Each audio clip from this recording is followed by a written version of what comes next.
Congress ಆಫೀಸ್ದಲ್ಲಿ ball Gangadhar Tilak ಅವ್ರದ್ದು ಜಯಂತಿ ನಾವೆಲ್ಲ workers ಕಲ್ಸಿ ಬಹಳ ಇದರಿಂದ ಆಚರಿಸಲಾಗಿದ್ದೀವಿ. ಬಾಲ್ ಗಂಗಾಧರ್ ತಿಲಕ್ ಈ ಜಯಂತಿ 171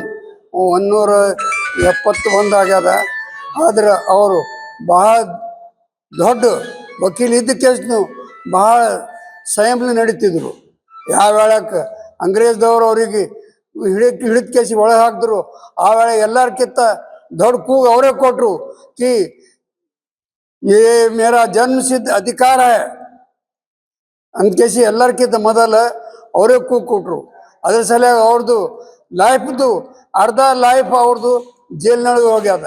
ಅವರು ಮಹಾತ್ಮ ಗಾಂಧಿ ಅವ್ರ ಜೊತೆಯಲ್ಲಿ ಎಲ್ಲ ಪಾದಯಾತ್ರೆ ಮಾಡ್ಕೇಸಿ ಎಲ್ಲರದ್ರೊಳಗೆ ದೇಶ ಬಗ್ಗೆ ಅವರು ಪ್ರೇರಣೆ ತೆಗೆದ್ರು. ಅದರ ಸಲುವಾಗಿ ಅವ್ರದ್ದು ಏನು ಹಾಕಿಕೊಟ್ಟಿದ್ದು ಮಾರ್ಗ ಇದೆ, ಆ ಮಾರ್ಗ ಮೇಲೆ ನಾವೆಲ್ಲರಿಗೂ ಕಾಂಗ್ರೆಸ್ದವ್ರು ನಡಿಲಾಕತ್ತೀವಿ. ಈಗಲೂ ನಡಿತೀವಿ, ಮುಂದೆ ನಡೀತೀವಿ. ಅವ್ರ ಹೆಸರು ಯಾವಾಗಲೂ ಅಮರ ಇರ್ತದ ಅಂತ ವ್ಯಕ್ತಿದು ನಾವು ಇವತ್ತು ಜನ್ಮದಿನ ಆಚರಿಸ್ತಾ ಇದ್ದೇವೆ.